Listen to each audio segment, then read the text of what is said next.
দেশব্যাপী চলছে ভূমি সেবা সপ্তাহ। তারই অংশ হিসেবে জনগণের দোরগোড়ায় ভূমি সংক্রান্ত যে কোনো সেবা দ্রুত পৌঁছে দিতে রাজশাহীতে চালু হলো ভূমির পাঠশালা।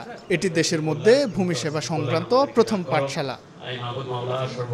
ভূমি সেবায় স্মার্ট নাগরিক তৈরি করার প্রয়াসে বৃহস্পতিবার দুপুরে পবা উপজেলা ভূমি অফিসের পাশে ফিতা কেটে এই পাঠশালার উদ্বোধন করেন জেলা প্রশাসক শামীম আহমেদ। আগত অতিথিরা জানান, স্মার্ট বাংলাদেশ রোডম্যাপের 4টি pillar smart citizen, smart society, smart economy ও স্মার্ট গভর্নেন্স। এই 4টি পিলারের মধ্যে স্মার্ট নাগরিক এমন একটি পিলার যা মজবুত না হলে অন্য 3টি পিলার হবে ভঙ্গুর। প্রকারান্তরে স্মার্ট বাংলাদেশ বিনির্মাণ হবে দুরূহ ও অসম্ভব এক ব্যাপার।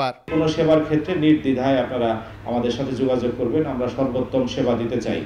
শুধু একটি অনুরোধ থাকবে, এই যে তৃতীয় যে গ্রুপ তৈরি হচ্ছে দালাল শ্রেণী, তাদের কাছে যাবেন না, আপনারা সরাসরি আমাদের ইউনিয়ন ভূমি সহকারী উপসহকারী কর্মকর্তার কাছে যান। জটিল সমস্যা হলে এসএলএর কাছে আসেন। চলছে প্রেডিকশন গেম নগদ অ্যাপে। প্রেডিকশন করে জিতুন জিক্সার বাইক, টিভি, স্মার্টফোন সহ আরো অনেক পুরস্কার। দিনব্যাপী পবা ভূমি অফিস চত্বরে সচেতনতামূলক সভা অনুষ্ঠিত হয়। পরে ভূমির পাঠশালায় প্রশিক্ষণপ্রাপ্ত শিক্ষার্থীদের অংশগ্রহণে ভূমি বিষয়ক কুইজ এবং বিতর্ক প্রতিযোগিতার বিজয়ীদের মাঝে পুরস্কার বিতরণ করা হয়। শাহিন আলম, সময় সংবাদ, রাজশাহী।